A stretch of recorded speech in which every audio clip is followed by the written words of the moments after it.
मी हे पेज किंवा चॅनल का सुरू केलं अशी विचारणा बरेचदा होते. आज मी त्यामागचं उद्दिष्ट तुम्हाला सांगणार आहे. आपला हिंदू धर्म किंवा संस्कृती खूप व्यापक आणि समृद्ध आहे. त्यामागील प्रथा परंपरा यांना खास महत्त्व आणि त्यामागे विशिष्ट कारणं सुद्धा आहेत. बऱ्याच वेळा आपण प्रथा परंपरा या आपल्या ज्येष्ठांनी म्हणजेच आजी आजोबांनी वडिलोपार्जित आल्या आहेत म्हणून त्या करतो. त्यापाठची कारण शोधण्याचाही प्रयत्न करतो, पण ती आपल्याला काही सापडत नाही. मग आपण ती मनोभावे कधी कधी करत नाही, फक्त करायची आहेत म्हणून करतो. पण आपली पुढची पिढी खूप चिकित्सक आहे. आपण काही छोटंसं कार्य जरी करायला गेलो तरी ते का करतात हे त्यांना जाणून घ्यायचं असतं. आणि लहानपणापासून मलाही असेच छोटे मोठे प्रश्न पडत असायचे की ह्या प्रथा परंपरा का केल्या जातात. मी इतरांना खूप वेळा विचारायचो सुद्धा, परंतु एकच उत्तर मिळायचं की हे आपल्याला सांगितलंय ते करायलाच हवं.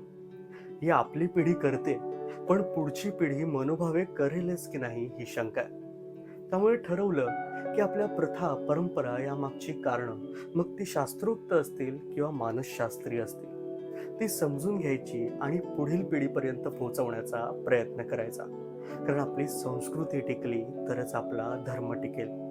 आणि धर्म टिकवण्यासाठी आपल्या पुढच्या पिढीला या सर्व प्रथा परंपरांची, आपल्या सण उत्सवांची माहिती असणं गरजेचं आहे. आज आपल्याकडे वडिलोपार्जित माणसं आहेत जी आपल्याला ही माहिती देऊ शकतील, पण पुढे जर ही माहिती जतन केली नाही, इतरांपर्यंत पसरवली नाही, तिचा प्रसार केला नाही, तर मग तीच खजिना म्हणून कुठेतरी दडून राहील आणि आपली संस्कृती सुद्धा लयास येईल. आता मी कोणी इतकाही मोठा माणूस नाही की हे व्यापक कार्य हातात घेतलंय. मला तुमची साथ मिळते. माझं इंस्टाग्रामचं पेज आहे किस्सों की दुनिया. ते कसं सुरू झालेलं की एकदा मी मंगळसूत्र का घालतात बायका यावर व्हिडिओ केलेला. तर मला ऑफिसमध्ये एका माझ्याच सह कर्मचाऱ्याने विचारलं की आमच्याकडे एक प्रथा आहे की लग्न झाल्यावर काही दिवस 15-20 दिवस मंगळसूत्र उलटं घातलं जातं. म्हणजे वाट्या असतात त्या उलट्या असतात, त्याच्यात हळदी कुंकू भरलेलं असतं. तर हे का केलं जातं? तर ही प्रथा आमच्याकडे सुद्धा होती. मग मी त्याच्यावरून घरी विचारलं आणि एक व्हिडिओ बनवला आणि लोकांना तो आवडला.